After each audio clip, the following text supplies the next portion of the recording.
Bonjour et bienvenue sur le podcast One Thing in a French Day.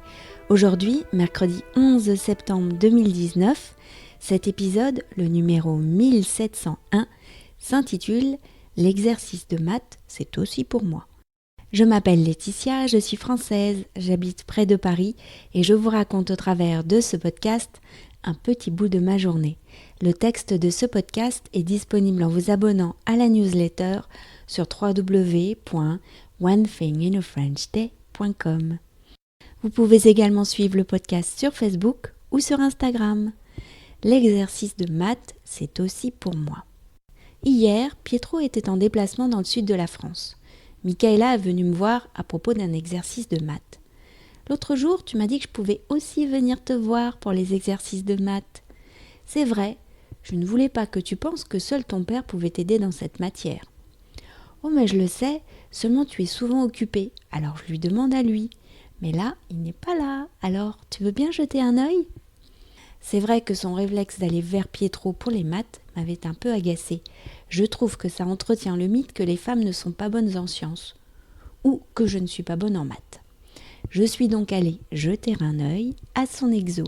Michaela est un peu stressée par sa prof de maths cette année, une femme assez autoritaire qui note les élèves qui viennent corriger les exercices au tableau, tout cela sans leur cahier et avec le son, comme elle se plaît à dire à la classe. C'est moi qui ai perdu le son en découvrant l'exercice de maths. Une suite de fractions avec des puissances positives, négatives, des chiffres décimaux, tout ça avec un trait de fraction commun. Je n'avais jamais vu une telle présentation. Sur le coup, j'ai maudit ma suffisance. Je n'ai jamais vu ça, ai-je dit. On dirait que tout le monde est invité à la même table. Michaela a ri. Oui, alors, il faut arriver à un résultat sous forme de fraction. J'ai d'abord réuni lui avec lui, celui-là ici, comme ça j'ai pu diviser par 8. Tu changes les invités de place comme ça, toi ? Ben oui. Bon, j'arrive au résultat de 3 sur 10. Mais est-ce que j'ai bien mis toutes les étapes ? J'ai inspiré un grand coup et j'ai pensé « Laetitia, à toi de jouer ». Il me semble que tu es un peu rapide sur la fin. Je pense qu'il manque une étape. Comment passes-tu de 10 puissance moins 3 directement au résultat ? Tu pourrais développer. Ah, comme ça ? Oui. D'ailleurs, comment sais-tu que c'est le bon résultat ? Eh bien, j'ai entré la formule dans ma machine. Comme ça. Et voilà. Les amis, à mon époque, les machines à calculer ne faisaient pas aussi simplement des trucs aussi complexes.